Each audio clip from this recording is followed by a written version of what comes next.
வணக்கம் நேயர்களே, சத்தியம் சாத்தியம் நிகழ்ச்சிக்கு உங்களை வரவேற்கின்றோம். அதிமுக பாஜக கூட்டணி அறிவிப்புக்கு பிறகு தமிழக முதலமைச்சர் மு.க.ஸ்டாலின் அந்த கூட்டணி தொடர்பாக கடுமையான விமர்சனங்களை முன்வைத்து அறிக்கையாக வெளியிட்டிருக்கிறார்.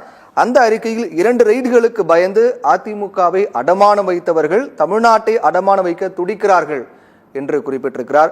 அதிமுக பாஜக தோல்வி கூட்டணியே ஒரு ஊழல்தான் என்றும் குறிப்பிட்டிருக்கிறார். இதற்கு எதிர்க்கட்சி தலைவர் எடப்பாடி பழனிசாமி பதிலடி கொடுத்திருக்கிறார். அதில் அதிமுக பாஜக கூட்டணி அறிவிப்பு இடிபோல் அவருக்கு இறங்கி உள்ளது என்றும் பீதியின் உச்சத்தில் அறிக்கை வெளியிட்டிருக்கிறார் முதலமைச்சர் மு.க.ஸ்டாலின் என்று தெரிவித்திருக்கிறார். இப்படியாக இருக்க சூழ்நிலையில் இதை அடிப்படையாக வைத்து இன்றைய நிகழ்ச்சியில் நாம் விவாதிக்க இருக்கின்றோம். அதிமுக பாஜக கூட்டணியும் முதலமைச்சரின் கடும் விமர்சனமும் அதற்கு எடப்பாடி பழனிசாமியின் பதிலடியும் என்ற தலைப்பின் கீழ் பேச இருக்கின்றோம். இதை பற்றி விவாதிக்க நம்முடன் 4 சிறப்பு விருந்தினர்கள் இணைகிறார். முதலாவதாக திரு மதிவாணன் திமுகவிலிருந்து, திரு தூத்துக்குடி செல்வம் பாஜகவிலிருந்து, திரு தனியரசு முன்னாள் எம்எல்ஏ, திரு பொன் வில்சன் அரசியல் விமர்சகர். 4 பேரும் நிகழ்ச்சியில் வரவேற்கின்றோம். பொன் வில்சன் சார், உங்ககிட்ட இந்த நிகழ்ச்சி தொடங்குறேன். 2023 ஒரு சூழ்நிலையின் காரணமாக பாஜகவோட அதிமுக கூட்டணி வைத்தோம். ஆனால் கொள்கை அப்படின்னு வரும்போது அதிமுக கொள்கைக்கு தான் முக்கியத்துவம் முன்னுரிமை கொடுக்கும். இனி எந்த காலத்திலும் 2026 இருக்கட்டும், அதற்கு பிறகு வரக்கூடிய நாடாளுமன்ற தேர்தலாக இருக்கட்டும், எப்போதும் பாஜகவோடு அதிமுக கூட்டணி வைக்காது அப்படின்னு சொன்னவர் எதிர்க்கட்சி தலைவர் எடப்பாடி பழனிசாமி. அதற்கு பிறகு இப்போ என்டிஏ கூட்டணியில் அதிமுக இடம்பெறுவது பெருமையாக கருதுறோம் அப்படின்னு இப்போ சொல்றார். இப்போ இந்த இடைப்பட்ட நேரத்தில் என்ன மாற்றம் நடந்தது? கூட்டணி வைப்பதற்கான மாற்றம். தமிழக முதலமைச்சருடைய அறிக்கை பார்த்திருப்பீங்க. 2 ரெய்டுக்கு பயந்து அதிமுகவை அடமானம் வைத்தவர்கள் தமிழ்நாட்டை அடமானம் வைக்க துடிக்கிறார்கள் அப்படின்னு சொல்லியிருக்காரு. உங்களுடைய பதில் என்ன? இப்போ எப்படின்னா, செப்டம்பர் 2023 எடப்பாடியார் அறிவித்தார், செயற்குழு பொதுக்குழு கூடிய இந்த மாதிரி அதிமுக இனிமேல் என்டிஏ கூட்டணியில் இருக்காது, நாங்கள் வெளியேறோம்னு அறிவித்தார். அப்போது சில கசப்பான சம்பவங்கள் நடந்துச்சு. அதெல்லாம் முன்னிலைப்படுத்தி இந்த மாதிரி எங்கள் தலைவர்களை விமர்சித்தவர்கள் அப்படி இருக்கும்போது அந்த கூட்டணியில் நாங்கள் இனிமேல் தொடர்ந்து நாங்கள் எவ்வளோ எச்சரிக்கை கொடுத்தாலும் இதே மாதிரி தொடர்ந்து வருதால விமர்சனங்கள், நாங்கள் கூட்டணி விட்டு வெளியே போகிறோம், இனிமேல் கூட்டணி வைக்க மாட்டோன்ட்டாங்க. அதற்கு பிறகு தொடர்ந்து கூட்டணி வைக்க மாட்டோன்னு தான் சொன்னாங்க. ஆனால் எல்லாருமே என்ன சொன்னாங்கன்னா, இல்லை அவங்க கூட்டணி வச்சுருவாங்க, அவங்க கூட்டணியில் தான் இருப்பாங்கன்னு சொன்னாங்க. இதற்கு மேலே அகில இந்திய அளவில் மோடி 3வது முறையாக வர்றதுக்காக மிகப்பெரிய அழுத்தத்தை கொடுப்பார், பயமுறுத்துவார், வழக்குகள் போடும், இடி பாயும், அதனால் ஒரு 6 மணி நேரம் கூட எடப்பாடியார் பிஜேபி விட்டு இருக்க முடியாது அப்படியெல்லாம் பேசினாங்க. ஆனால் 2024 கூட்டணி வைக்கல. அவ்வளவு அழுத்தம் மோடிக்கு பாராளுமன்ற தொகுதியிலே கொடுக்கக்கூடிய நேரமாக இருந்தால் கூட அந்த நேரத்துலேயே அவங்க அழுத்தம் கொடுத்தாங்களா இல்லையான்றது தெரியாது. ஆனால் கூட்டணி வைக்கலை. அப்படி இருக்கும்போது இப்போ என்னென்னா, நடைபெறப்போவது சட்டமன்ற தேர்தல். இதில் ராகுலா மோடியான்ற பிரச்சனை கிடையாது. நடைபெறப்போவது சட்டமன்ற தேர்தல். திமுகவா அதிமுகவா தான் 1967க்கு பிறகு இந்த பரிணாம வளர்ச்சி தான். இந்த 2 கட்சியும் மாறி மாறி ஆட்சியில் உட்காரும். 2 கட்சியும் மாறி மாறி அவர்கள் ஒரு நேரம் மக்களுக்கு இந்த கட்சியை பிடிக்கும், ஒரு நாள் இந்த கட்சியை பிடிக்கும், அப்படி மாறி மாறி இருக்கும். இந்த 2 திராவிட கட்சிகளை தவிர வேறு எந்த கட்சியாக இருந்தாலும் அவங்க கூட்டணியில் இருப்பாங்க, கூட்டணிக்குள்ளே வராங்க. கூட்டணிக்குள்ளே வராத கட்சி தேசிய கட்சினாலும் சரி, மாநில கட்சினாலும் ஒரு கட்சி கூட இல்லைன்னு சொல்ல முடியாது. திமுக கூடயும் சரி, அதிமுக கூடயும் சரி. இப்போ கடந்த காலங்களில் இந்த கூட்டணி உருவாகாதுன்னு சொன்னதுன்னா எல்லா கட்சியிலையும் எல்லா நேரத்துலையும் அந்த மாதிரி சொல்லியிருக்கிறாங்க. அதே மாதிரி 2013 நினைக்கிறேன், ஜூன் 3ஆம் தேதி தன்னுடைய பிறந்தநாள் அன்று கலைஞர் அவர்கள் சொன்னது காங்கிரஸ் கூட இருந்த கூட்டணி எங்களுக்கு கூடா நட்பு கேடாய் முடிந்தது. என்னுடைய அருமை மகள் செல்வ மகள், என்னுடைய அன்பு மகளை 190 நாட்கள், கிட்டத்தட்ட 6 மாதங்கள் கூட்டணியில் இருக்கிற காங்கிரசின் மன்மோகன் சிங் அரசாங்கம் சிறையில் வைத்து வாடி வதக்கியது. அதனால் அவங்க கூட எப்போவுமே கூட்டணி கிடையாது அப்படின்னாங்க. அந்த நேரத்தில் அது அவங்க சொல்கிறது உண்மை. அது அந்த விரக்தியின் எல்லாம் கோபத்தின் வெளிப்பாடு, வெறுப்பின் வெளிப்பாடு இருக்கும். அதற்கப்புறம் கால ஓட்டத்தில் கூட்டணி உருவாகும். இப்போ அதே காங்கிரஸ் கூட கூட்டணி இருக்கிறது. இப்படி தான் எல்லா கூட்டணியும் இருக்கும். அதுக்கு என்ன விளக்கம்னா, தேர்தல் நேரத்தில் கொள்கைகள் வேறு, கூட்டணி என்பது வேறு. தேர்தல் நேரத்தில் வெற்றிக்கான வியூகம் அமைப்பது மட்டும்தான். அது பேரறிஞர் அண்ணாவே 1967 வரும்பொழுது முற்றிலும் முரண்பட்ட கருத்துடைய ராஜாஜி குலக்கல்வி திட்டத்தை கொண்டு எந்த கொள்கையை எதிர்த்தார்களோ திராவிட முன்னேற்ற கழகம் அந்த ராஜாஜியோடு கூட்டணி வைத்தார். அந்த நேரத்தில் மாப்போசி கூட கூட்டணி வைத்தார், ஆதித்யநாத் கூட கூட்டணி வைத்தார். அந்த நேரத்தில் கூட்டணி, அதனால் முரண்பாடு உள்ள கட்சிகள்லாம் கூட கூட்டணியில் இருக்கும். அது தேர்தல் முடிஞ்ச பிறகு தங்களுடைய கொள்கையில் அவங்க நிற்பாங்க. இப்போ பிஜேபி கொள்கை வேற, அதிமுக கொள்கை வேற சுத்தமாக. அதே மாதிரி தான் காங்கிரஸ் கொள்கை வேற, நம்ம திமுக கொள்கை வேறையாக இருக்கும். தேர்தல் முடிஞ்ச உடனே அவங்கவுங்க உரிமைக்காக போராடுவார்கள். இப்போ மத்தியில் எடுத்துக்கிட்டிங்கன்னா பிஜேபினாலும் காங்கிரஸ்னாலும் தேசிய பார்வையில் நிறையா உரிமைகளை விட்டு கொடுக்க மறுப்பாங்க. அவங்க கையில் தான் வச்சுக்கணும்னு பார்ப்பாங்க. மாநில உரிமைகளை விட்டு கொடுக்க மறுப்பாங்க. அது எந்த கட்சினாலும் போராட்டங்கள் இருக்கதா செய்யும். அதிமுக பாஜக கூட்டணி அப்படிங்கிறது ரெண்டு தரப்புல உடன்பட்டு எடுக்கப்பட்ட முடிவு தான் அப்படின்றீங்களா? ஆமாம், ரெண்டு பக்கம் உடன்பு. ஏன்னா போன 25 மார்ச் அப்போ கட்சியா மக்களா வரும்போது கட்சி தான் இல்லை, கட்சியா மக்களான்னு வரும்போது மக்கள் தான் அப்படின்றது தான் தேர்தல் கூட்டணி. தேர்தல் நேரத்தில் என்னன்னா எதிர்ப்பு ஓட்டுகள், நீட்டுக்கு எதிராக தமிழக நிலைப்பாடு, அதே போன்று டீலிமிட்டேஷன், அதே போன்று வக்ஃபு வாரிய சட்டத்திருத்த மசோதா இந்த சட்டமாக்கப்பட்டிருக்கு. இது எல்லாத்துக்கும் தமிழ்நாட்டில் ஒரு பெரிய எதிர்ப்பு இருக்கும்போது அதுக்கு எதிராக தான் நாங்களும் நிற்கிறோம் அப்படின்னு அதிமுக தரப்புல சொல்லப்படுது. அதுல திமுகவும் எதிர்ப்பு, அதிமுகவும் எதிர்ப்பு தான். எதிர்ப்பு. இப்போ பாஜக கூட்டணி அமைக்கிறோம் அப்படின்னு சமயத்தில் இது டிமாண்டா வைக்கலாம் இல்லையா? நிபந்தனைகளாக வைக்கலாம். டிமாண்டா வைக்கணும் அப்படின்னா அதே மாதிரி தான் நீங்களும் காங்கிரஸ் கூட கூட்டணி வைக்கும் போதுன்னு சொல்லலாம். திமுக கிட்ட கச்சத்தீவை மீட்போன்றது ராகுல் காந்திக்கு டிமாண்ட் கொடுத்துருணும். அதாவது உயர் ஜாதியினருக்கு 10% இடஒதுக்கீடு மத்திய அரசு பணிகளில் தமிழ்நாட்டில், அதுக்கு விதிவிலக்கு கொடுப்போம் அப்படின்றது நம்ம கூட்டணியில். அது அந்த அம்சமும் அவங்க வச்சாங்கன்னா இந்த அம்சமும் இவங்க வைப்பாங்க. அதே மாதிரி எடுத்துக்கிட்டிங்கன்னா முல்லை பெரியாறு பேபி அணையை நீங்கள் உச்சநீதிமன்ற தீர்ப்பே கொடுத்தாச்சு. என்ன, முல்லை பெரியார் அணையில் 152 அடியை 136 அடியை இறக்குந்து 142 அடியாக உயர்த்திக்கோங்க. செல்வி ஜெயலலிதா அம்மா அந்த வழக்கில் தீர்ப்பு கிடைச்சிச்சு. 142 உயர்த்திக்கோங்க. அடுத்தது பேபி அணையை ஸ்திரப்படுத்துங்க. பேபி அணையை ஸ்திரப்படுத்திட்டு நீங்கள் 152 அடியாக உயர்த்திக்கலாம்னு சொன்ன பிறகு 2021 நம்ம திமுக ஆட்சிக்கு வந்த புதுசில் செப்டம்பரில் அங்கே இருக்கிற வனத்துறையும் பொதுப்பணித்துறையும் சேர்ந்து அந்த என்ஜினியர்கள் அனுமதி கொடுத்தாங்க. அந்த 9 மரங்களை வெட்டுறதுக்கு பேபி அணை முன்னாடி அந்த அனுமதி அவங்க கொடுத்தாச்சு நம்ம தமிழ்நாட்டுக்கு. கொடுத்த பிறகு நம்ம அரசாங்கம் என்ன செஞ்சோம், அப்போ நம்ம பத்திரிகையில் ஊடகங்கள்லாம் இது வெளியே வந்துருச்சு. எப்படின்னா நம்ம அரசாங்கத்துக்கு வெற்றி, கேரளா பணிந்தது அப்படியெல்லாம் வந்த உடனே அங்கே பிரபலமாகி எதிர்ப்பு வந்தோடனே பினராயி விஜயன் என்ன செய்தார், அதை ரத்து பண்ணி அதை யார் அனுமதி கொடுத்தாங்களோ அவங்கள சஸ்பெண்ட் பண்ணிட்டாங்க அந்த அதிகாரிகள். அப்போ இன்னைக்கு வரைக்கும் அது அங்கே சிக்கலாக தான் இருக்குது. அப்போ நம்ம கம்யூனிஸ்ட் கிட்ட இப்போ தோழமையாக இருக்கிறாங்க. கம்யூனிஸ்ட் கிட்ட அந்த பேபி அணையை ஸ்திரப்படுத்துறதுக்கு நீங்கள் ஒரு குறைந்தபட்ச செயல் திட்டத்தில் போடலாம் அப்படின்னா இந்த மாதிரி எல்லாருமே கேட்டுடலாம். குறைந்தபட்ச செயல் திட்டத்தை இதை போடுங்க அதை போடுங்க எல்லாருமே கேட்டுடலாம்.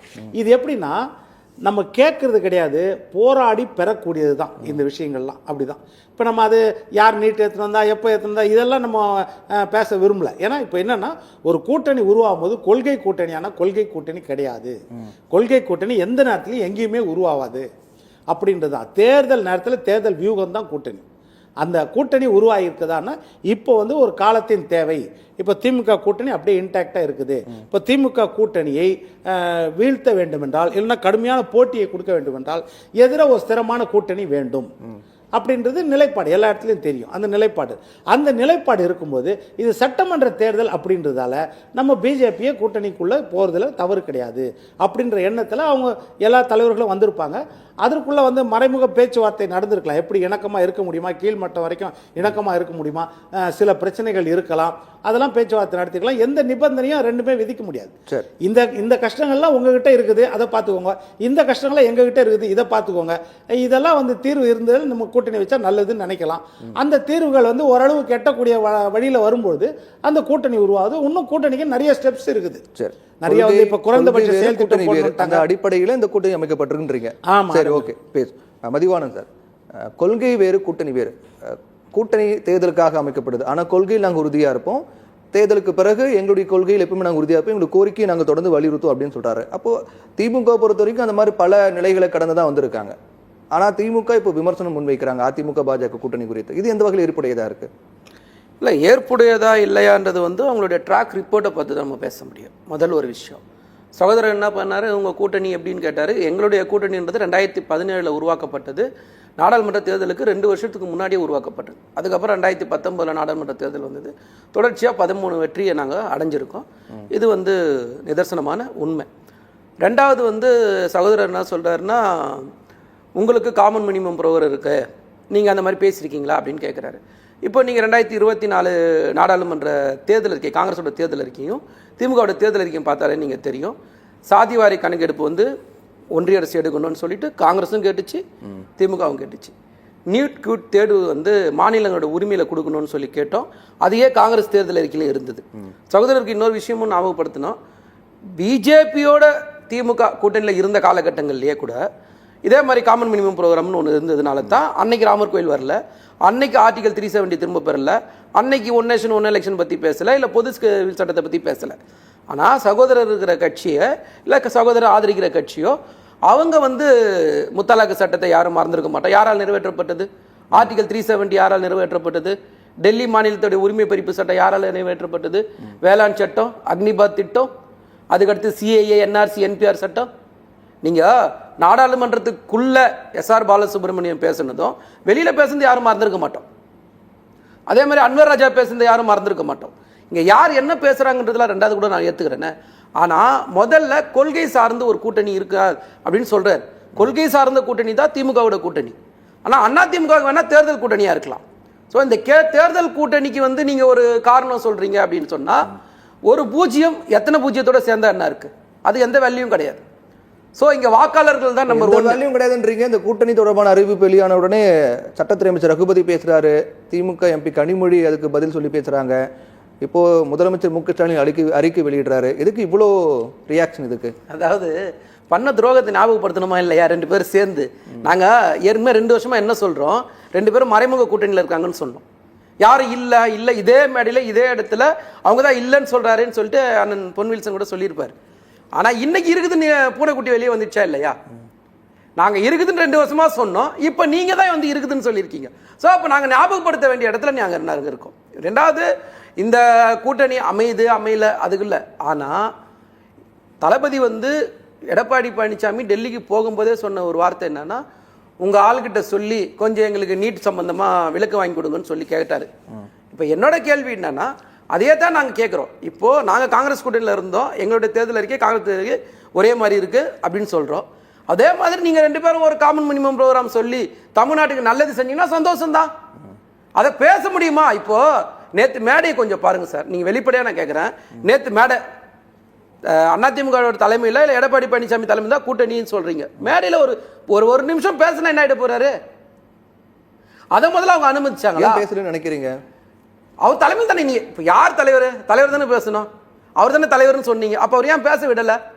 அப்போ என்ன தடுக்குது? அவர் எப்படி உட்கார்ந்து இந்த விதத்தெல்லாம் கொஞ்சம் நீங்கள் நோட் பண்ணி பாருங்க. 2, அதுக்கு அடுத்தது வந்து நீங்கள் கூட்டணி வைக்கிறீங்கன்ற போது எங்களுக்கு ஒன்றும் பிரச்சனை இல்லை. திரும்பவும் நாங்கள் சொல்கிறோம், மக்களுக்கு நீங்கள் பண்ண துரோகத்தை ஞாபகப்படுத்த வேண்டியது எங்களுடைய கட்டாயம். இன்னொன்று வந்து மாநிலத்துடைய உரிமையை பற்றி நம்ம கட்டாயமாக பேசி ஆகணும். ஏன்னா அந்த கட்சியோட பேர் வந்து இன்னைக்கு அமித்ஷா முன்னேற்ற கழகமாக இருக்கலாம், ஆனால் அதோட பேர் வந்து அண்ணா திராவிட முன்னேற்ற கழகம். ஸோ அண்ணாவோட பேரில் இருக்கும்போது மாநில உரிமையோ மாநில சுயாட்சியோ கொஞ்சம் தயவு செஞ்சு பேசுங்க. இதைத்தான் நாங்கள் சொல்கிறோம். நீங்கள் வந்து கல்விக்கான நிதியாக இருக்கட்டும், இல்லை பேரிடர் நிவாரண நிதியாக இருக்கட்டும், இல்லை வரி பகிர்வாக இருக்கட்டும், இந்த இடத்துலையுமே இப்போது இந்த நாடு சுதந்திரம் வாங்கலேருந்து 75 வருஷம் போராடினது மாநில உரிமைக்கான. இன்னைக்கு சட்டமன்றத்தில் ஒரு தீர்மானத்தை கொண்டு வந்து அது இன்னைக்கு உச்சநீதிமன்றம் அங்கீகரித்து இன்னைக்கு அது கெசட்டில் வெளியே வந்திருக்கு.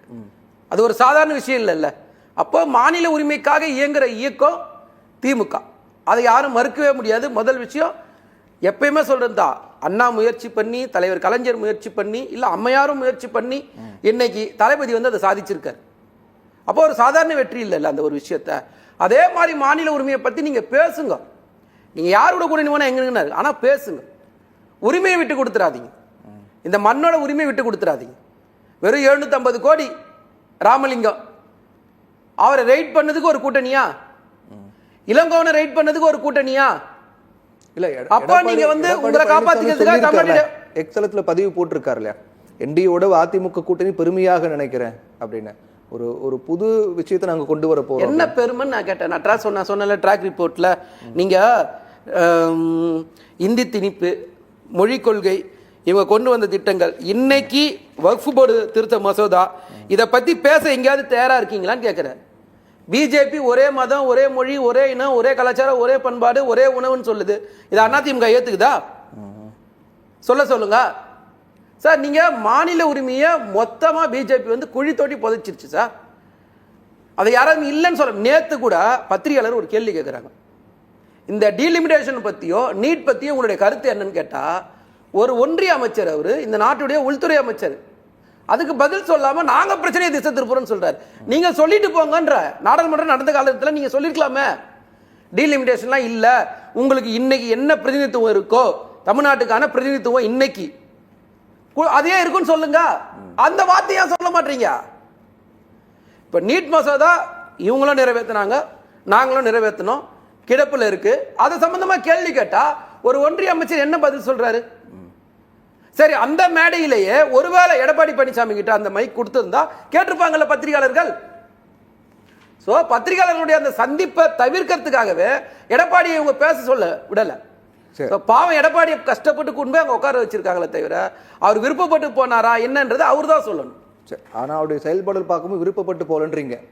இல்ல, அவர் யாரா கட்டாயப்படுத்தி கூட்டு போனாங்களான்னு நான் கேட்கிறேன். சரி, பேசுவோம்.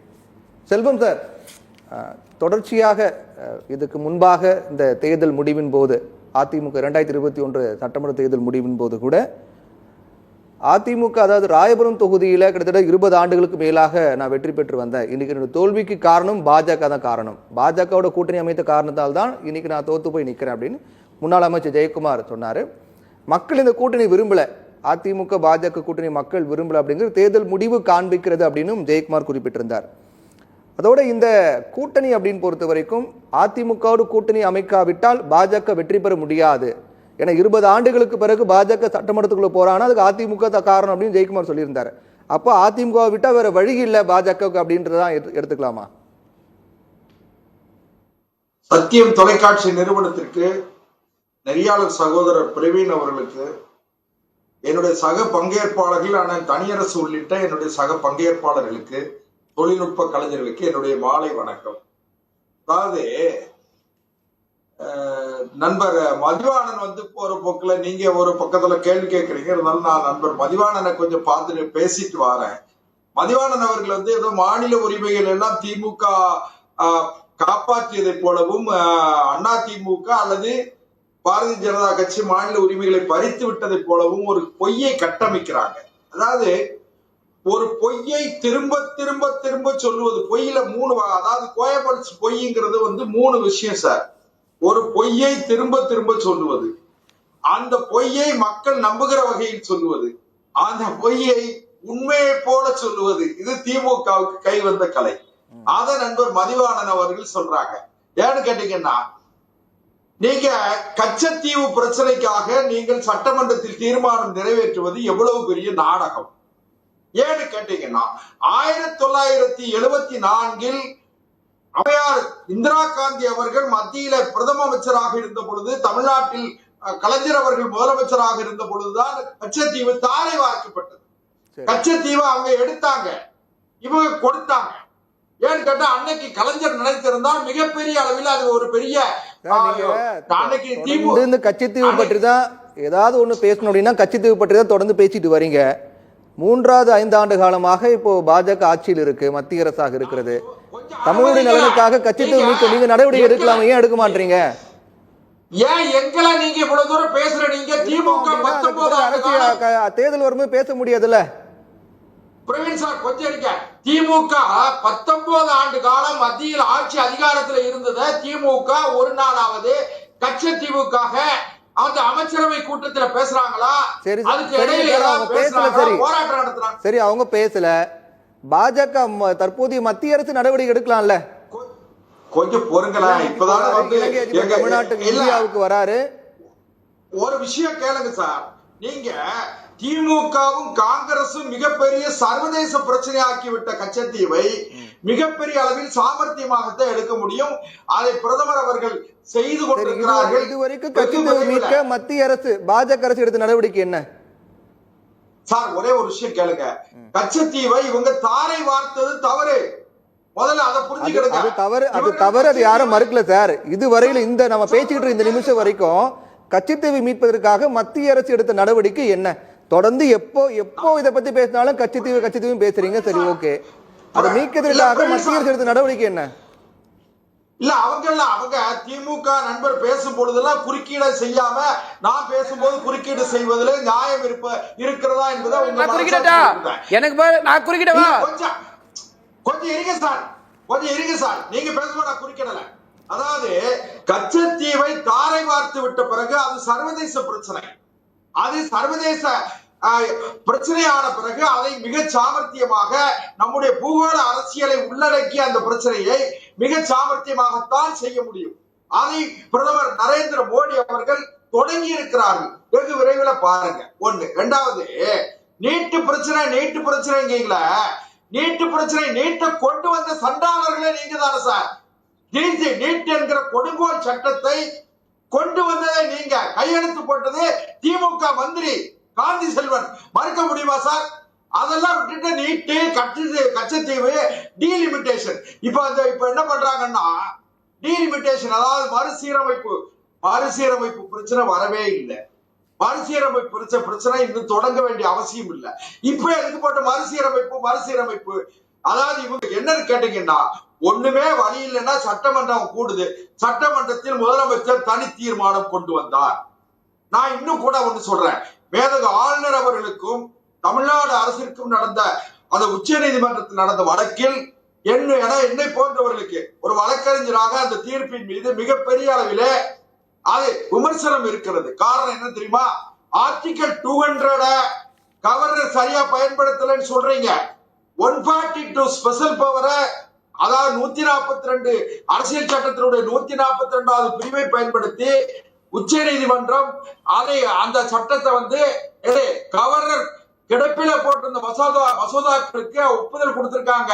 ஆனால் நிச்சயமா சொல்றேன், கவர்னர் இதை உச்ச நீதிமன்றத்துல மறுசீராய்வு மனு போட்டார் சொன்னா அது கேள்வி ஆகும். நிச்சயமாக அரசியல் சட்ட அமர்விலே அது நிச்சயமாக விவாதிக்கப்படணும். ஏன்னு கேட்டீங்கன்னா, நான் ஒரு உதாரணத்துக்கு ஒண்ணு சொல்றேன். ஒரு உதாரணத்துக்காக என்ன அனுமதிக்க ஒண்ணு இல்ல சார். இப்போ இருங்க அதான் சார். இப்போ பாஜக தமிழ்நாட்டுல ஆட்சிக்கு வரணும் அப்படின்னா சொந்த பலத்துல நிற்கணும் அப்படின்னு அண்ணாமலை சொன்னாரு. இப்போ அவர் மாற்றப்பட்டிருக்காரு. ஓகே, இப்போ அதிமுக விட்டா பாஜக ஒரு வழி இல்லை அப்படின்னு எடுத்துக்கலாமா? காங்கிரஸ் விட்டா திமுகவுக்கு வழி இல்லைன்னு சொல்லிடுவா? விடுதலை சிறுத்தைகளை விட்டா திமுகவுக்கு வழி இல்லை சொல்லவா? கம்யூனிஸ்டுகளை விட்டுட்டா திமுகவுக்கு வழி இல்லை சொல்லவா? சொல்லுங்க. இதெல்லாம் உண்மையாக இருந்தால் இது உண்மைதான். ஏன்னு கேட்டீங்கன்னா, இவங்களுக்கு என்ன சார் சங்கடம்? அண்ணா திமுகவும் பாரதிய ஜனதா கட்சியும் கூட்டணி வைப்பதிலே திமுகவுக்கு என்ன அவசியம் வந்தது? இவர்கள் யாரோடு கூட்டணி வைத்திருக்கிறார்கள்? நாளை யாரோடு கூட்டணி வைக்க போகிறார்கள்? இவர்கள் கூட்டணியாக இருக்கிற கட்சிகள் இவர்களிடத்திலிருந்து எத்தனை பேர் வெளியே போக போறாங்க? யாரெல்லாம் உள்ள வர போறாங்க?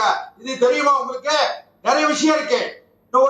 ஒரு வாரம் 10 நாள் கழிச்சு பாருங்க. இல்ல சார், நான் இதை எதுக்காக கேட்கிறேன் அப்படின்னா, இப்ப நான் இதை சொன்னது அதிமுக இருக்கக்கூடிய முன்னாள் அமைச்சர் ஜெயக்குமார் சொன்னதுதான். 20 ஆண்டுகளுக்கு பிறகு பாஜக சேர்ந்தவங்க சட்டமன்றத்துக்குள்ள போறாங்கன்னா அதுக்கு அதிமுக தான் காரணம் அப்படின்றாரு. அதிமுக இல்லைன்னா பாஜக சட்டமன்றத்துக்குள்ள போகவே முடியாது அப்படின்றாரு. அவரு சொன்னதுதான். அதனால நான் கேட்கிறேன். நான் ஒன்னே ஒண்ணு சொல்றேன் கேளுங்க. ஒவ்வொரு கட்சியிலையும் 100% இணக்கமான நிலை இருக்காது. ஆனா அதே நேரத்துல அந்த கட்சியினுடைய தலைவர்கள் எடுக்கிற முடிவை அந்த கட்சியினுடைய தொண்டர்கள் ஏற்றுக்கொள்வார்கள். இதுதான் போக போக எல்லாம் சரியா போகும். நான் இன்னும் ஒண்ணு சொல்றேன். ஒரு திமுக அமைச்சர், திமுக முன்னாள் மிக அருவருப்பாக பெண்கள் எல்லாம் கூடியிருக்கிற ஒரு இடத்துல மிக அருவருப்பா நாமம் போட்டா இப்படி, பட்ட போட்டா இப்படின்னு சொல்லி மிக ஆபாசமா பேசுறாரு அந்த அமைச்சரை. அவர் கட்சி பொறுப்புல இருந்து சாமர்த்தியமா தூக்கிட்டு நாடகம் நடிச்சுங்களே. சும்மா இருங்க சார். அவர் அமைச்சர் அமைச்சரவை பொறுப்புல இருந்து நீக்கி விட்டு அவர் தலைப்புக்குள்ள பேசுகிறேன். சம்பந்தமே இன்னொரு கேளுங்க. துரைமுருகன் இருக்காரு. துரைமுருகன் உடல் ஊனமுற்றவர்களை பற்றி மிக கேவலமாக பேசுங்க. அப்புறம் நான் கோத்ரா ரயில்வே பேசுவேன், பில்கிஸ் பானு கேஸ் பேசுவேன், நம்ம அடுத்த சுற்று பேசுவோம். கேஸ் பேசுவேன். நீங்க ரொம்ப வருத்தப்படுவீங்க. அப்புறம் சரி சரி நீங்க சப்ஜெக்ட் உள்ள பேசுங்க. நீங்க யாருக்காகவும் நீங்க வந்து கருணை காட்ட வேண்டிய அவசியம் இல்ல. உங்ககிட்ட கருணை வாங்கித்தான் நான் பேசணுங்கிற அவசியம் இல்ல. நான் ஒண்ணே ஒண்ணு சொல்றேன், துரைமுருகனை நீங்க நீக்கி இருக்கணுமா இல்லையா? அந்த கட்சியோட வழக்கு பத்தி பேசுவாங்க. நம்ம அதெல்லாம் பேசுவோம். வழக்கு பேசுவோமா? நாக்குழு நிறைவாத கற்பழிச்சதை பத்தி பேசுவோமா? அது வேணும் சார், நம்ம பேசுவோம். சப்ஜெக்ட் பேச சொல்லுங்க. செல்வன் சார், சப்ஜெக்ட் உள்ள வர சொல்லுங்க. திமுக அகம்பாவம் பிடித்து திமிர் பிடித்து போய் திமுக பேசுறது அனுபவிக்க போறாங்க சார். 2026ல இவங்க தோற்று திமுக தொடர்ந்து இரண்டாவது முறை ஜெயிச்ச வரலாறே கிடையாது.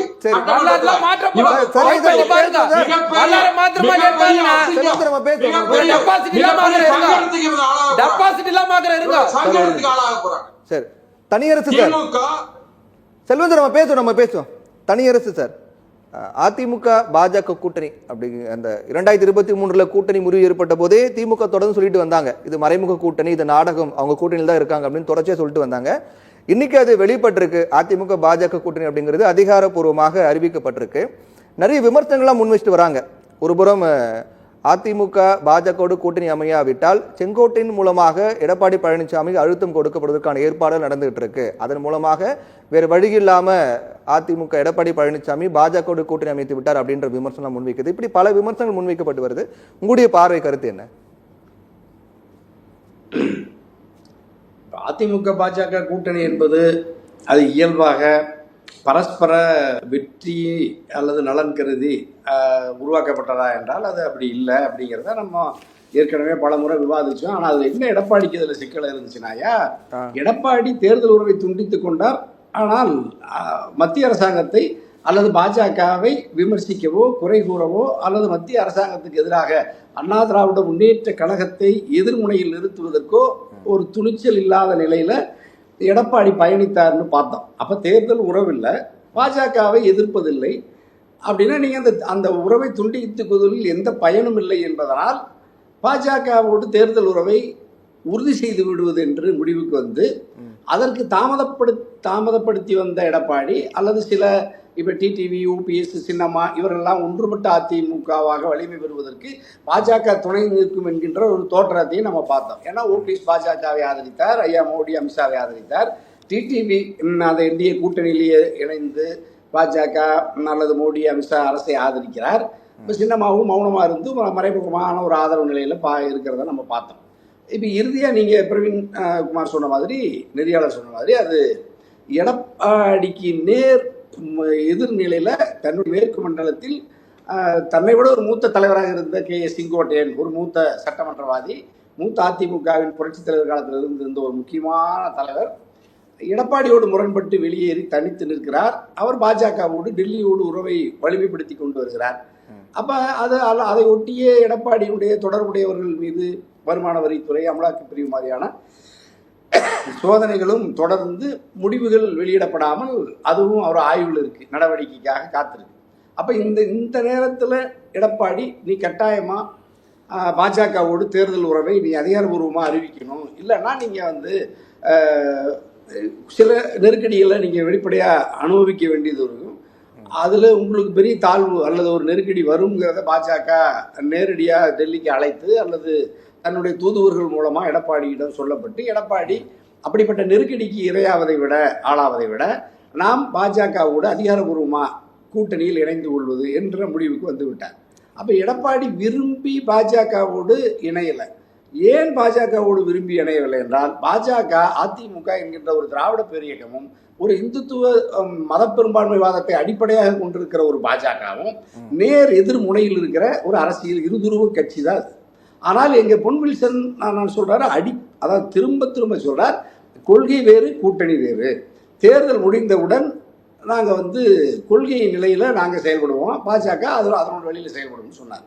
ஆனால் அதிமுக 2017 பொறுப்புக்கு வந்த பிறகு பாஜகவோட தொடர்பை ஏற்படுத்தி கொண்டதிலிருந்து அல்லது பாஜகவின் கட்டுப்பாட்டில் எடப்பாடியுடைய அதிமுக புரட்சித் தலைவர் அம்மாவுடைய மறைவுக்கு பிறகு எப்பொழுது அது டெல்லி தலைமைக்கு பாஜகவின் தலைமைக்கு கட்டுப்பட்டு அது தன்னுடைய விருப்பத்திற்கு ஏற்றவாறு செயல்பட ஆரம்பித்ததோ அப்பொழுதிலிருந்து இப்பொழுது வரை அது ஒரு கொள்கை வேறு கூட்டணி வேறு என்று இல்லாமல் கொள்கை என்பதும் கூட்டணி என்பதும் ஒன்றோடு ஒன்றாக ஒட்டி பிறந்த குழந்தையை போல பயணித்ததை தான் நம்ம நேற்று வரை பார்த்தோம்.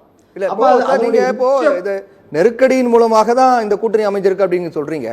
ஆனா எடப்பாடி பழனிசாமி தரப்புல சில முக்கியமான கோரிக்கைகள்லாம் முன்வைக்கப்பட்டது. எடுத்துக்காட்டு மாநில தலைமை மாற்றப்பட வேண்டும், தமிழகத்தில் அதிமுக தலைமையில் தான் கூட்டணி அப்படிங்கிறது, அதே போன்று பிரிந்து சென்றவர்களை நாங்க சேர்த்துக்க மாட்டோம், நீங்க வேணா சீட்டு கொடுத்துருங்க அப்படின்னு சொன்ன மாதிரி கோரிக்கைகள் எடப்பாடி தரப்புல முன்வைக்கப்பட்டதாக சொல்லப்பட்டது. அதனை இப்போ ஏற்றுக்கொள்ளப்பட்டிருக்கல. அப்போ இது நெருக்கடியின் மூலமாக தான் வேற வழியே இல்லாம கூட்டணி வச்சிருக்காரு அப்படின்னு நம்ம பார்க்கலாம். இதை அதையே எங்க பொன்வில்சன் சொன்னார். என்ன சொன்னார்னா, அதாவது காங்கிரஸ் கட்சி தோற்கடிக்கப்பட்டு 1967 திராவிட முன்னேற்ற கழகம் ஆட்சி பொறுப்புக்கு வந்ததிலிருந்து பிறகு அது 72 புரட்சி தலைவர் ஆட்சி கட்சியை துவக்கி அது அதிமுக ஆட்சிக்கு வந்த பிறகு இன்று வரை இருதுருவ அரசியல், திமுக வெர்சஸ் அதிமுக என்கின்ற இருவரும் திராவிட இயக்கங்களுக்குள்ளதான் அதிகாரம் கைமாற்றப்பட்டு நாட்டு மக்கள் தமிழ்நாடு ஆட்சி அதிகாரத்தை செலுத்தி வந்திருக்கிறது. அப்படி ஆட்சி அதிகாரத்தை செலுத்தி வந்திருக்கிற இந்த நாள் வரை இருந்த நிலையை மாற்றி அதிமுக வலிமையை இழந்து கட்டாயப்படுத்தப்பட்ட நிலையில் ஒரு பொம்மையை போல் தன் அருகில் அமர வைத்துக் கொண்டு அதிமுக பொதுச் செயலாளரை அண்ணா திராவிட முன்னேற்ற கழகம் பாஜக உறவு என்று உறுதி செய்யப்பட்டிருக்கிறது. அது 2026 தமிழ்நாடு சட்டமன்ற பொது தேர்தல் கூட்டணியில் நாங்கள் சந்திப்போம். 2026 அமையவிருக்கிற அதாவது ஆட்சி தேசிய ஜனநாயக கட்சியினுடைய கூட்டணி ஆட்சின்னு சொல்லிட்டார். அப்ப இதுவரை இல்லாத ஒரு புதிய முறையை அண்ணா திராவிட முன்னேற்ற கழகத்தின் அல்லது பொதுச் செயலாளர் எடப்பாடியின் விருப்பத்திற்கு மாறாக கூட்டணி ஆட்சி என்கின்ற முழக்கத்தை தொடர்ந்து உள்துறை அமைச்சர் அமித்ஷா ஐயா பாஜக சொல்லி வருகிறது. அது அண்ணாமலை சொல்லுகிறார், டிடிவி சொன்னார். அது பல பேர் அந்த கூட்டணிக்குள் அப்படிப்பட்ட ஒரு கருத்து வலிமை பெற்று வந்திருக்கிற நிலையில் இப்பொழுது இந்த கூட்டணிக்கு நேற்று உண்மையிலேயே தலைமையேற்றிருந்த அமித்ஷா ஐயா சொல்லிட்டாரு, 2026 என்டிஏ கூட்டணி ஆட்சி தான் தமிழ்நாட்டில்னு சொல்லிட்டார். எடப்பாடி இது வரைக்கும் இன்னைக்கு வரைக்கும் பதில் சொல்லவே இல்லை. அப்புறம் தொகுதி வரையறு, அதாவது எத்தனை எண்ணிக்கையெல்லாம் உறுதி செய்யப்பட்டு விட்டதா அதெல்லாம் பிறகு கடைசி நேரத்தில் பார்த்துக்கலாம்னு சொல்லிட்டாங்க. குறைந்தபட்ச செயல் திட்டத்தின் அடிப்படையில் செயல்படுவோம்னு சொல்றாரு.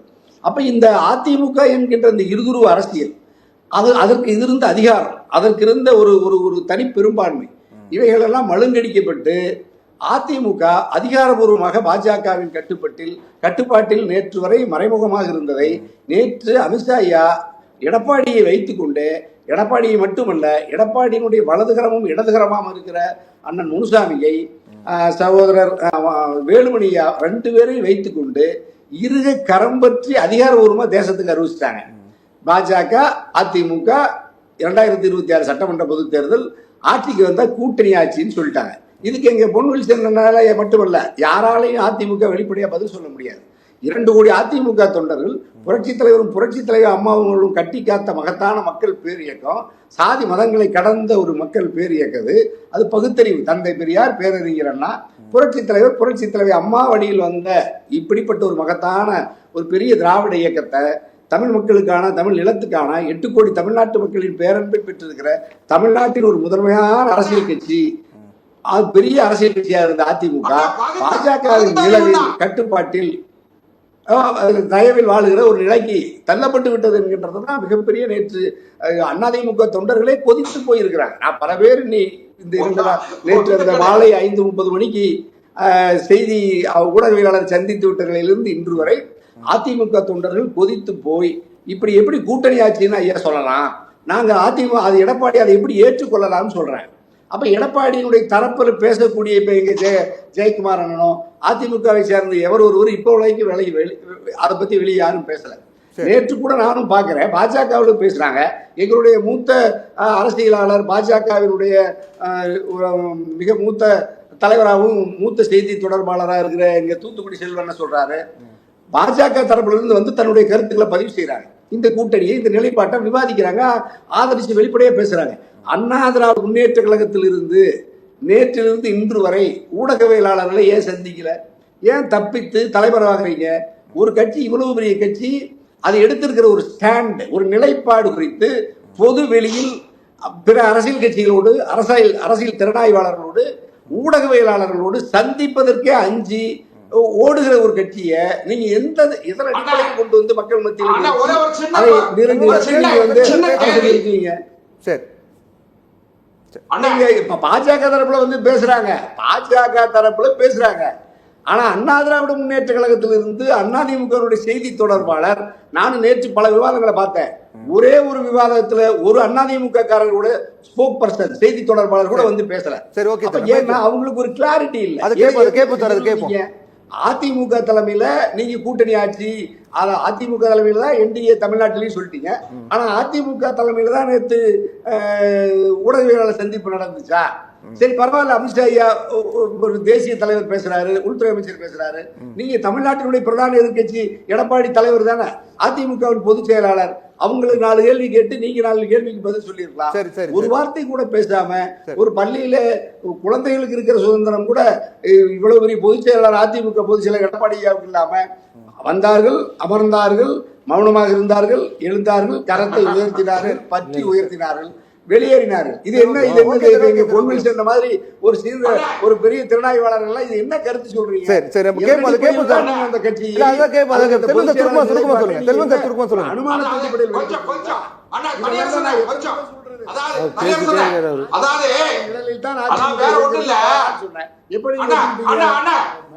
இப்ப எங்க செல்வண்ணன் என்ன சந்தோஷமா இருக்கு, பாஜக கூட்டணி உறுதியாயிருச்சு, ஆகவே நம்ம ஒரு தொகுதியில கூட அவர் ஒரு தொகுதி செல்வண்ணனுக்கு மகிழ்ச்சி, அதிமுக காரனுக்கு மகிழ்ச்சியா? இதுதான் நெருக்கடி. அதாவது அந்த கட்சியோட பொதுச் செயலாளர் கேளுங்க, முன்னாள் அமைச்சர், பொதுச் செயலாளர், சட்டமன்ற எதிர்க்கட்சி தலைவர், மாண்புமிகு பாரதிய ஜனதா கட்சியோட மூத்த தலைவர் அமித்ஷா அவர்களோடு ஒன்றாக அமர்ந்திருக்கிறார். ஒண்ணு. இரண்டாவது, இந்த நிகழ்ச்சி முடிந்த பிறகு ஒன்றாக கரம் கோர்த்து ஒற்றுமையை வெளிப்படுத்தினார்கள்.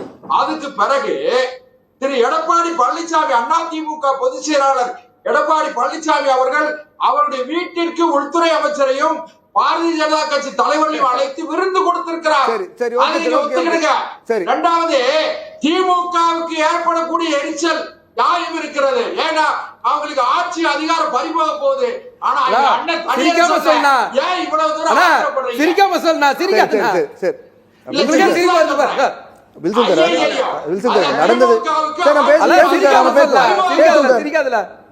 வில்சன் சார், அந்த செய்தியாளர் சந்திப்பு அப்படிங்கிறது அரசு நிகழ்ச்சி கிடையாது, அது ஒரு அரசியல் நிகழ்ச்சி. இப்ப தமிழ்நாட்டில் அதிமுக தான் பெரிய கட்சி, பாஜக கிடையாது. அதிமுக பாஜக தமிழ்நாட்டில் கூட்டணி அப்படின் போது அதை லீட் பண்ணி கொண்டு போற இடத்துல எடப்பாடி பழனிசாமி தான் இருக்கணும். ஆனா அவர் ரொம்ப மௌனமா இருந்தாரு. அதற்கு பிறகும் கூட ஒரே ஒரு எக்ஸல் பதிவு மட்டும்தான், இந்த கூட்டணி தொடர்பாக ஒரே ஒரு பதிவு மட்டும்தான் தவிர ஒரு செய்தியாளர் சந்திப்பு கிடையாது. அதிமுக சார்பாகவும் யாரும் பேசல. அப்ப என்ன நினைக்க தோணும்? ஒரு கூட்டணி உருவாயிருச்சு, அந்த கூட்டணி வந்து எதிர்பக்கத்தில் மிகப்பெரிய ஊழல், சட்டம் ஒழுங்கு, பெண்கள் பாதுகாப்பு எல்லாம் கேள்விக்குறியா இருக்குது. அந்த ஆட்சியை வீழ்த்தணுன்றதுக்காக ஒரு முரண்பட்ட கட்சிகளாக இருந்தால் கூட கூட்டணி உருவாயிடுச்சு. அதுல இவர் நடந்தாரா, இவர் உக்காந்தாரா, இவர் ஏஞ்சாரா, பேச இதுவா பிரச்சனை என்னன்னா, இப்ப நான் சொல்லி கேளுங்க, இப்ப என்ன இப்போ முக்கியமான அம்சங்கள், ஒரு மூத்த தலைவர் அமித்ஷா வந்து உட்காந்துருக்காரு, உள்துறை அமைச்சர் அவர் உட்காந்துருக்காரு, அவர் தான் பேசுறாரு. அவங்க கட்சி சார்பா அந்த இடத்துல வந்து கூட்டணியை உறுதி பண்றாங்க. வந்து விருந்தாளியா இங்க வந்து சென்னைக்கு அழைச்சி விருந்தாளியா கூட்டணியை உறுதிப்படுத்துறாங்க. உறுதிப்படுத்துற இடத்துல யாராவது ஒருத்தர் தான் பேச முடியும். ஏன்னா பூர்வாங்க அடிப்படையில் கூட்டணி உருவாயிருக்குது, நிறைய விஷயங்கள் இன்னும் பேச வேண்டியது இருக்குது. அப்படி இருக்கும்போது ஒருத்தர் தான் வந்து பதில் சொல்லணும். ஏன்னா மாறி மாறி நிறைய கேள்வி இல்ல, நிறைய பேசுன்ற விதி கிடையாது. இல்ல தமிழ்நாட்டுல அதிமுக பெரிய பேசணும்னு விதி கிடையாது. இல்ல தமிழ்நாட்டுல கூட்டணி அமைக்கிறாங்க, ரெண்டு தரப்புல பேசலாம். நினைக்கிற மாதிரிலாம் பிரவீன் நினைக்கிற மாதிரிலாம் விதி கிடையாது. இல்ல சார், அதுதான் நான் என்ன சொல்றேன், தமிழ்நாட்டுல பாஜக பெரிய கட்சி. நான் என்ன சொல்றேன், அப்ப தமிழ்நாட்டுல பாஜக பெரிய கட்சியா? அப்படி கிடையாது.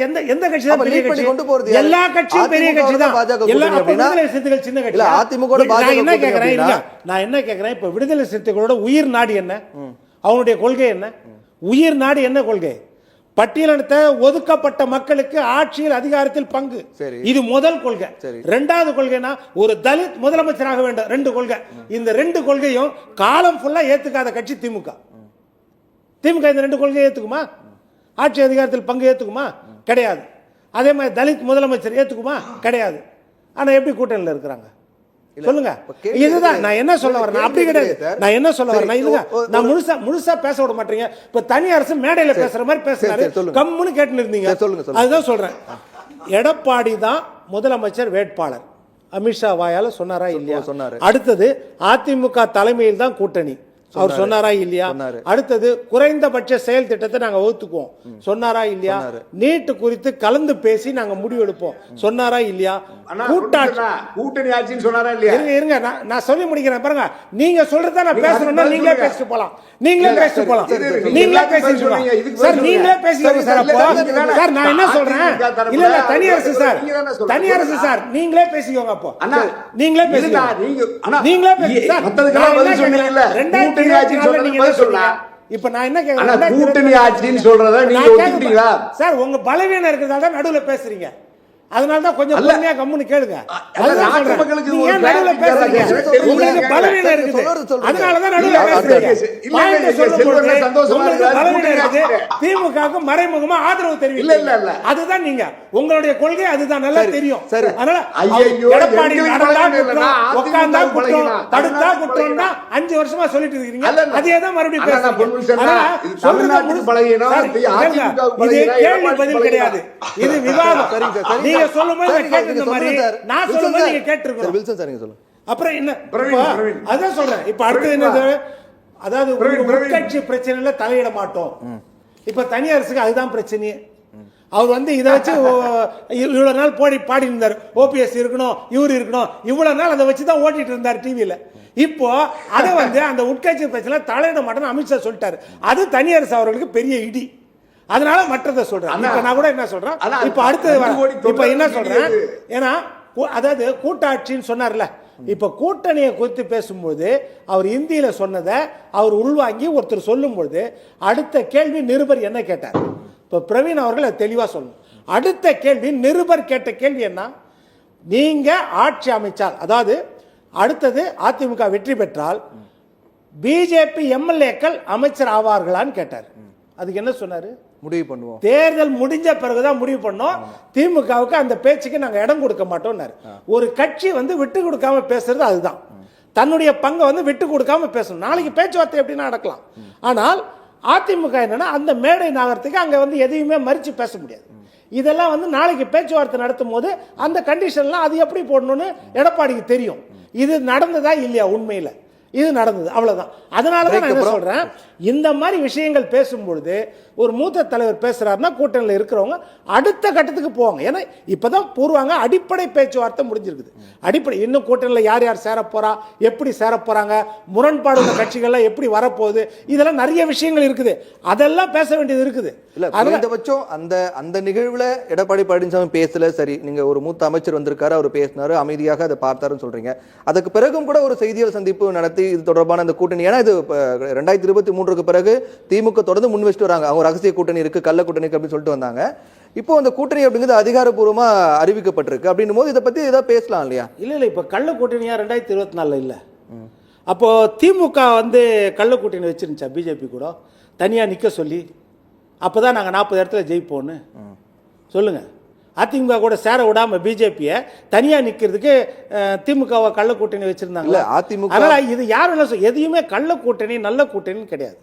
கூட்டணின்றது அந்தந்த நேரத்தில் உருவாகும். மோடி பிரதமர் ஆகணும், மோடி தான் பிரதமர் ஆகணும்ன்ற நேரத்தில் ஒரு கள்ள கூட்டணி ஏன் வைக்காம இருந்தாரு அதிமுக கூட? ஆனா இப்போ எடப்பாடி பிரதமர் முதலமைச்சர் ஆகணும் போது கள்ள கூட்டணி வச்சிருவாரா?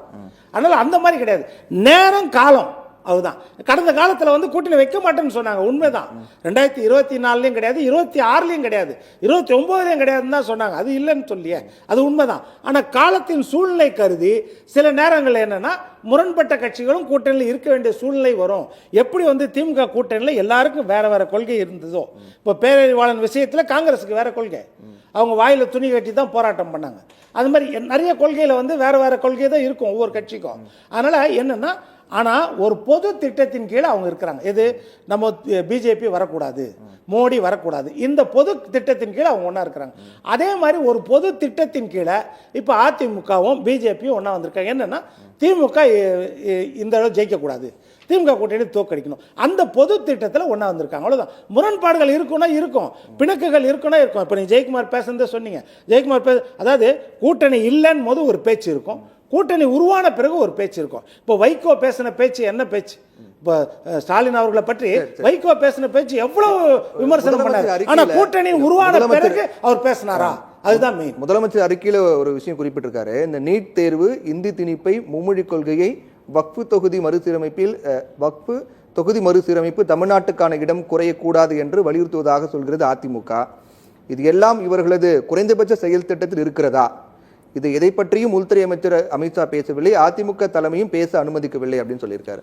ஆமாம், இதே மாதிரி தான் வந்து திமுக கூட்டணியிலும் இருக்குது. உயர் ஜாதியினர், பொருளாதாரத்தில் பின்தங்கிய உயர் ஜாதியினர் 10% இடஒதுக்கீடு காங்கிரஸ் ஆதரிக்குதா, எதிர்க்குதா? கச்சத்தீவை மீட்டு கொடுப்போம் காங்கிரஸ் சொல்லுதா?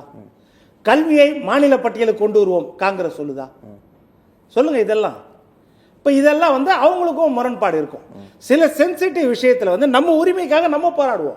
அங்கேயும் திமுக போராடும், இங்கே அதிமுக போராடும், அவ்வளோதான். இப்போ நீட்டில் வந்து நீட்டுக்கு எதிராக வழக்கு தொடுத்தாங்க. இப்போ அந்த வழக்கை வந்து இவங்க வாபஸ் வாங்கி புது வழக்கு திமுக வந்து இன்னொரு வழக்கு போட்டிருக்குது. அதனால் அதே நேரத்தில் 7.5% நீட்டில் அரசு பள்ளி மாணவர்களுக்கு கொடுத்தாங்க. அதே மாதிரி ஹைட்ரோ கார்பன் திட்டம், நியூட்ரினோ திட்டம் அங்கெல்லாம் கொண்டு வரணும்னு பிஜேபி கேட்கும்பொழுது பாதுகாக்கப்பட்ட வேளாண் மண்டலமா அந்த பகுதியை அறிவிச்சாரா இல்லையா? அது நடந்துச்சா இல்லையா? அதனால் ஒவ்வொரு கட்டத்திலையும் உரிமைக்காக போராடும் போது உரிமைக்காக போராடுவாங்க, அவ்வளோதான். ஆனால் அதெல்லாம் வந்து எல்லாமே நிபந்தனையின் அடிப்படையில் தான் சேரணும். அப்படின்னா ஆட்சியில் பங்கு அப்படின்னு வரும்போது அந்த குறைஞ்சபட்ச செயல் திட்டம், இப்போ வாஜ்பாய் உட்காரும் போது குறைஞ்சபட்ச செயல் திட்டம் போட்டாங்க. ஆனால் அந்த நேரத்தில் என்னது, அதையும் மீறிய குஜராத் கலவரம் நடந்துச்சு. அந்த நேரத்தில் நடந்துச்சா இல்லை? குஜராத் கலவரம் காங்கிரஸ் கூட கூட்டணியில் இருந்தாங்க. 2009 என்ன ஆச்சு? 1.5 லட்சம் பேர் இலங்கையில் கொன்று குவிக்கப்பட்டார்கள். இதே மீறி ஒன்று நடந்துடும். சரி, அதாவது உரிமைக்காக குரல் கொடுத்துக்கிட்டு தான் இருப்பாங்க மாநிலத்தை பொறுத்த வரைக்கும். சில விஷயங்களில் வந்து மீறியும் தேசிய தலைமை என்னன்னா, அது ஆல் இண்டியா லெவலில் பார்க்கும்போது அவங்க கட்டுப்பாட்டில் இருக்கணும்னு பார்ப்பாங்க. ஆனால் மாநில உரிமையின் போது மாநில உரிமையை மீட்டெடுக்கிறதுக்கு இவங்க போராடுவாங்க. பிரேக் அப்புறம் பேசுவோம். ஒரு சிறிய விளம்பர இடைவெளிக்கு பிறகு சத்தியம் சாத்தியமே தொடரும். After admitting, we are very glad that we admitted her here because my daughter, though she is not very high studious girl, we wanted her to be an all-round development, and it has worked out well. எங்களுடைய support என்னைக்கும் உங்களுக்கு உண்டு. அது எங்க குழந்தைங்க. நாங்கள் எப்பவுமே bring your children அப்படின்லாம் எந்த மெசேஜுமே நாங்கள் போடுறதில்ல. நாங்கள் அவர் அப்படிங்கிற வேர்டு தான் யூஸ் பண்ணுவோம். அப்படி இருக்கிறதுக்கு தான் நாங்கள் ஆசைப்படுறோம். Olive Tree Group of Schools, CBSE. Admission open for 2025 to 26 for pre-KG to grade 6 and grade 11. To enroll, contact 755000112.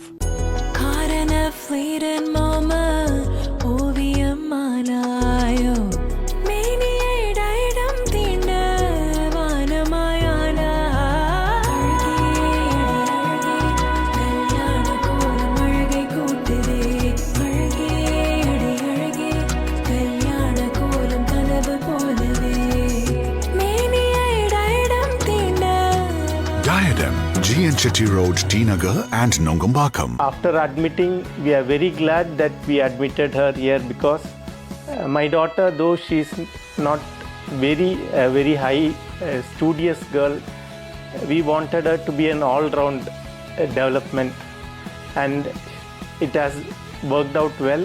எங்களுடைய சப்போர்ட் என்னைக்கும் உங்களுக்கு உண்டு. அது எங்க குழந்தைங்க. நாங்கள் எப்பவுமே bring your children அப்படின்லாம் எந்த மெசேஜுமே நாங்கள் போடுறதில்ல.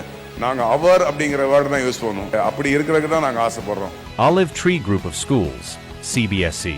Admission open for 2025 to 26 for pre-KG to grade 6 and grade 11. To enroll, contact 755000112.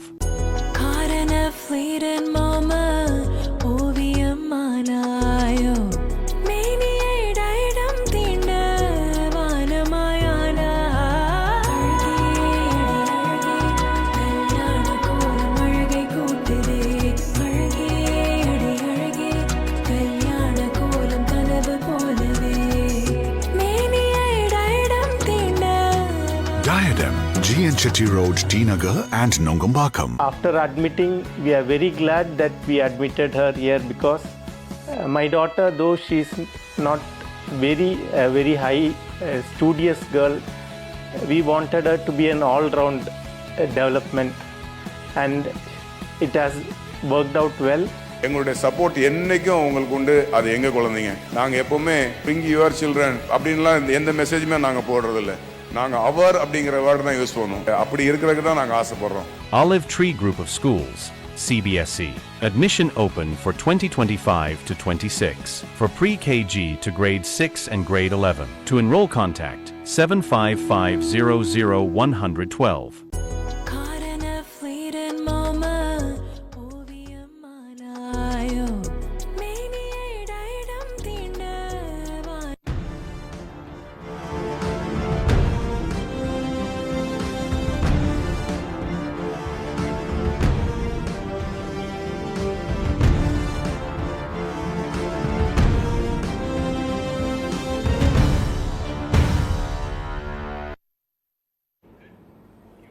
சத்தியம் சாத்தியமே தொடர்கிறது. தொடர்ந்து நாம நிகழ்ச்சிக்குள்ள போகலாம். மதிவானன் சார், திமுக செய்த வரலாற்று பிழைகள் இந்த கூட்டணி மூலம் திருத்தி எழுதப்படும் என்று நேற்றைய பதிவின் போது தெரிவித்தேன் அப்படின்னு எடப்பாடி பழனிசாமி குறிப்பிடுறாரு. இரவு முழுக்க தூக்கத்தை தொலைத்த ஸ்டாலின் காலையில் தன்னுடைய மொத்த வரலாற்று பிழைகளையும் வெற்று நாடகங்களையும் தொகுத்து அதை ஒரு அறிக்கையாக வெளியிட்டிருக்கிறார் அப்படின்றார். இப்போ அந்த கூவத்தூர் நாயகனுக்கு பதில் சொல்கிறதுக்கு முன்னாடி அண்ணனுக்கு ஒரு பதில் சொல்லணும். இந்த அமித்ஷா பேசும்போது சில விஷயங்கள்லாம் பேசுகிறாரு, நாம் ஏன் அப்படி பேசணுன்றதுக்காக எடப்பாடி பழனிசாமி அமைதியாக இருக்கலாம்னு சொல்கிறார். அவர் பேசுனதை மொத்தமாக ஒரு தொகுத்து பேசணும்னா ஊழலை பற்றி பேசுகிறதுக்கு எடப்பாடி பழனிசாமிக்கும் அமித்ஷாவுக்கும் என்ன தகுதி இருக்குது? அமித்ஷாவுடைய ட்ராக் ரிப்போர்ட் எப்படின்னா, ஒரு கட்சியோடைய அகில இந்திய தலைவர் லஞ்சம் வாங்கி மாட்டினது யாருன்னா பிஜேபி தான், பங்காரு லட்சுமணன். பிஜேபின்ட்டு அவர் கை கட்டுறேன். பிஜேபி சொல்கிறேன், அமித்ஷாவுக்கு பதில் சொல்கிறேன். அமித்ஷா பேசும்போது சொன்னதுக்காக நான் சொல்ல வரேன். அதே மாதிரி இறக்கும்போது நான் திரும்ப சொல்கிறேன், இறக்கும்போது அம்மையார் அவர்களும் குற்றவாளி தான் ஊழல் வழக்கில். ஏன்னா A2 ஜெயிலில் 4 வருஷம் இருந்தாங்கல்ல, அது யாரும் மறந்துருக்க முடியாதுல்ல. அப்போ A2 இருக்கும்போது A1 அந்த மாதிரி இறந்ததுனால தான் அவங்க பேர் மறைக்கப்படுதே தவிர மற்றபடி அவங்களும் ஒரு ஊழல் குற்றச்சாட்டு தான், ஊழல் குற்றவாளி தான், யாரும் மறுக்க முடியாது அப்படின்னு நான் சொல்லலை, அண்ணாமலை சொன்னார். அதனால் கொஞ்சம் அதையும் தயவு செஞ்சு போட்டு பார்க்கணும். ரெண்டாவது, இந்த சட்ட ஒழுங்கெல்லாம் பேசுகிறதுக்கு என்ன தார்மீக உரிமை இருக்குன்னு எனக்கு புரியல. 250 பேர் செத்துருக்காங்க, பல்லாயிரம் பேர் வீடு இழந்திருக்கிறாங்க. மணிப்பூர் கலவரத்தை பற்றி அமித்ஷா பேசவே தயாராக இல்லையே. ராத்திரி 2 மணிக்கு மசோதா எடுத்துன்னு வரீங்களே நாடாளுமன்றத்தில், இதெல்லாம் என்ன அடிப்படை? அப்போ ராத்திரி 2 மணிக்கு ஒரு மசோதா எடுத்துன்னு வந்து ஒரு குடியரசுத் தலைவர் ஆட்சியை வந்து நீங்கள் நடைமுறைப்படுத்துறீங்க. மணிப்பூரை பற்றி கவலை இல்லை.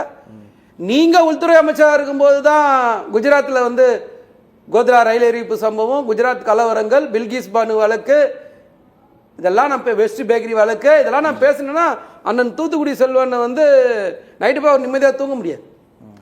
அப்போது உங்களுடைய ட்ராக் ரிப்போர்ட் இந்த மாதிரி ஒன்று வச்சுக்கிட்டு எந்த தைரியத்தோட நீங்கள் மைக் முன்னாடி கேமரா முன்னாடி பேசுறீங்க? எடப்பாடி பழனிசாமி அறிக்கையில் மணிப்பூர் மாநில பிரச்சனை பற்றி உங்களுக்கு இருக்கக்கூடிய அக்கறை துளியாவது உங்களுக்கு வாக்களித்த தமிழ்நாட்டு மக்கள் குறிப்பாக பெண்கள் மீது இருந்ததா? அவர்கள் பாதுகாப்பை குழி தோண்டி ஒரே கேள்வி தாரிமே கேக்குறேன்னா, ஐயா எடப்பாடி பழனிசாமி ஆனா என்ன வர இந்த பாருங்க, யார் பேசும்போது நான் குடிக்கல, கொஞ்சம் அமைதியா இருங்க. ஆனா என்ன நீங்க பேசுங்க குடிக்கல, ஏன் நீங்க பதறீங்க? ஏன் இப்ப பதறீங்க? ஏன் இப்ப பதறீங்க? ஏன் இப்ப பதறீங்க?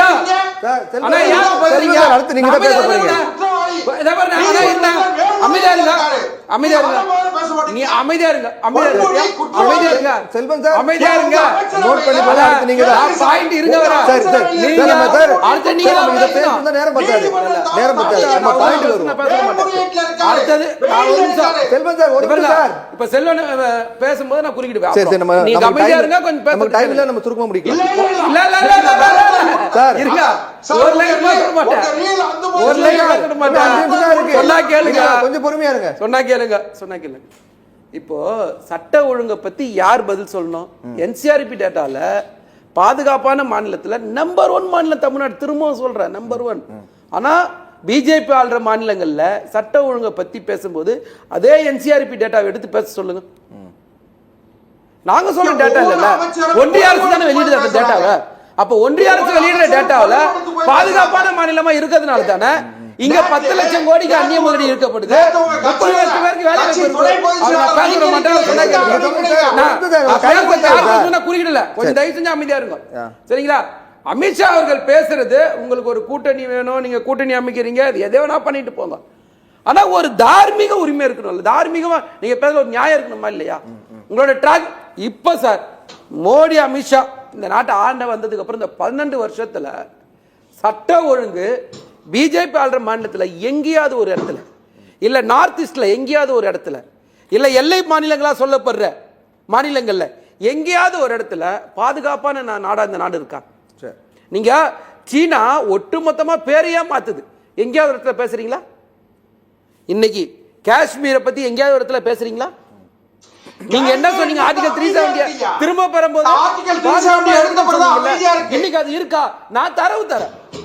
எத்தனை கொலைகள் நடக்குது, எத்தனை இல்ல ஒரு நிமிஷம். அவர் வந்து பேசும்போது அதே மாதிரி கச்சத்தீவை பத்தி பேசினாரு அண்ணன். நான் என்ன கேட்கிறேன் சார், நீங்க வரும்போது என்ன சொல்லிட்டு வந்தீங்க 2014ல? இப்போ கூட நீங்க என்ன சொன்னீங்க? மாற்றி எழுதி என்ன சொன்னீங்க? மாற்றி எழுதுவீங்களா? எழுதுங்க, கச்சத்தீவை திரும்ப வாங்கி கொடுத்துருங்க, உங்க பேர் கூட போட்டுங்க, நாங்க வேணா சாப்பா போட்டு கொடுத்துடுறோம், இதை மீட்டு கொடுத்தவர் மோடி அமித்ஷா எழுதி கொடுத்துடுறோம். ஏங்க நீங்க 56 இன்ச்சு மார்புல வரும், நீங்க எல்லாத்தையும் மாத்திரணும்னு சொல்றது நீங்க மாத்துங்க, நாங்க வேணாம் சொல்றோம். நாங்க எங்க தடுக்கணும்? ஏங்க செய்ய மாட்டீங்கன்னு கேட்டா ஒரு தரவடிப்பில பேசுறாங்க. கச்சத்தீவை பத்தி ஒரு டாக்குமெண்ட் பேசுறாங்க சார். எங்க நான் ஆர்டிஐல போய் எடுத்தாங்களாம். இன்னும் ஜெயின் ஒரு நேம் ஒன்று வரும், அவரு அப்படி அவர் பேர்ல போட்டு ஆர்டிஐல போட்டு தகவல் எடுக்கிறாங்க சார். அப்படி ஒரு ஆபீசரே அந்த டிபார்ட்மெண்ட்லயே இல்ல. அப்போ நீங்க கண்ணுக்கு தெரிஞ்சு எல்லாம் போய் மொத்தமா பொய்யே மூலதனமா வச்சு பிஜேபி ஒரு கூட்டணி அமைக்குதுன்னா அது எப்படின்னு பதில் சொல்லணும். செல்வன் சார், உங்களுக்கு கருத்து சார்? ஊழலுக்காக அதாவது சொல்லுங்க. நண்பர் மதிவாணனுடைய பதட்டம், திமுக தலைவர் திரு மு.க. ஸ்டாலினுடைய பதட்டமும் மதிவாணனுடைய பதட்டமும் திமுக பதறி போய் இருக்கு சார். இவங்க ஆட்சி பறிபோக போகுது. இவங்க அமைச்சர் இவங்க திமுக பேசலாமா? திமுக பேசக்கூடாது. நீங்க சொன்னது எதுக்கு சொல்லுங்க. அமைச்சர் பொன்முடி அந்த வழக்கு ஒரு ஊழல் வழக்கில் தண்டிக்கப்பட்டு 3 ஆண்டுகள் தண்டிக்கப்பட்டு நீங்க என்ன பேசுறீங்க? நீங்க ஒரு கட்சியோடைய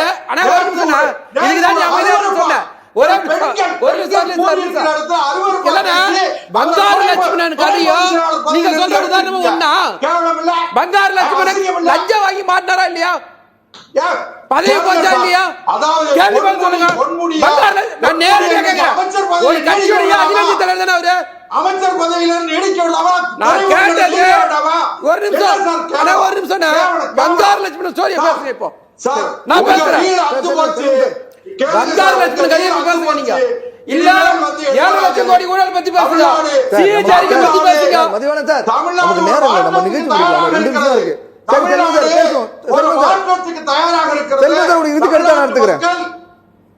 தமிழ்நாட்டு மக்கள் திமுக பிஜேபி டெபாசிட் வாங்காது பாக்குறீங்களா? பிஜேபி டெபாசிட் வாங்காது. சரி, அது பொறுத்து பார்க்கலாம். தனியரசு சார், ஏற்கனவே அதிமுக பாஜக கூட்டணி அப்படிங்கிறது மக்கள் ஏற்றுக்கொள்ளாத கூட்டணி, தேர்தல் முடிவுகள் தெரிவிக்குது அப்படின்னு அதிமுகவே சொன்னாங்க. அப்ப அந்த நிலை வருகின்ற சட்டமன்ற தேர்தல் மாறும் அப்படின்னு நினைக்கிறீங்களா?